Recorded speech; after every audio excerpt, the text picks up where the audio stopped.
Pemirsa, Komisi 9 DPR RI mengundang ahli gizi dalam kegiatan audiensi untuk mengevaluasi program MBG yang dinilai belum sempurna.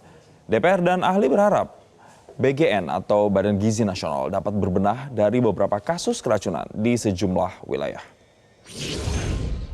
Pemirsa, Wakil Ketua Komisi 9 DPR RI Charles Honoris menyatakan bahwa hingga kini sudah hampir 6.000 angka keracunan akibat MBG. Berkaca dari angka tersebut, dengan target total 25.000 dapur SPPG, ia meyakini kasus keracunan kemungkinan bisa bertambah. Ia pun menyarankan supaya proses penyaluran MBG perlu dibenahi, seperti pelibatan sekolah dalam pengadaan MBG, sehingga makanan yang diterima siswa tetap segar, tidak melalui rantai pasok pengadaan yang terlalu banyak. Sementara itu, ahli gizi Dr. Tan Sotien menilai MBG sebagai program penting pemerintah yang perlu didukung.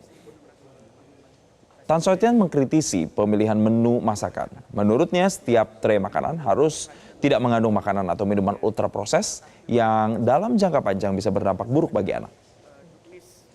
Bulan Juli 2025 itu misalnya adalah reserve. Namun tentunya dengan berbagai kejadian yang terjadi dalam beberapa bulan terakhir perlu ada evaluasi dan perbaikan, ya, sehingga kami berharap pemerintah melalui BGN bisa melakukan evaluasi dan perbaikan.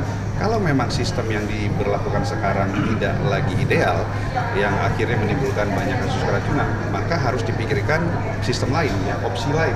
Misalnya dengan pola menyiapkan makanan di dapur sekolah, ya, atau misalkan bahkan memberikan langsung uang tunai kepada keluarga yang membutuhkan untuk bisa menyiapkan makanan bagi anak-anak. Nah, rekomendasi kita tentu saja kita mengharapkan supaya Badan Gizi Nasional itu mau bekerja sama juga dengan para pakar, lalu kemudian bekerja sama dengan koalisi masyarakat sipil, di mana kami juga mempunyai data, kami juga mempunyai keahlian, bukan kita pengen diseret-seret supaya kita meluk loh ya, bukan ya sebagai gitu-gitu, tetapi tolong bahwa ini adalah suatu cerita juga dari masyarakat yang menderita karena anak-anak mereka ada yang mengalami hal-hal yang tidak diinginkan gitu loh ya. Dan di satu sisi jangan sampai pola makan yang sudah dibangun dengan begitu baik, anak-anak yang makan makanan rumahan sehat, gak semua orang Indonesia kurang makan loh, lalu kemudian gara-gara ada BGN maka diperkenalkan dengan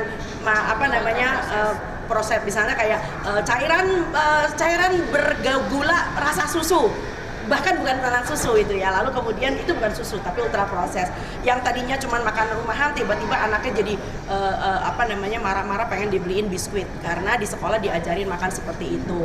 Dan tentu saja ini adalah bukan suatu pemborosan dari pajak kita, karena biar apa juga kan ini kan pendanaan bukan dari kantong pribadi ya, tetapi dari. Jelajahi cara baru mendapatkan informasi. Download Metro TV Extend sekarang.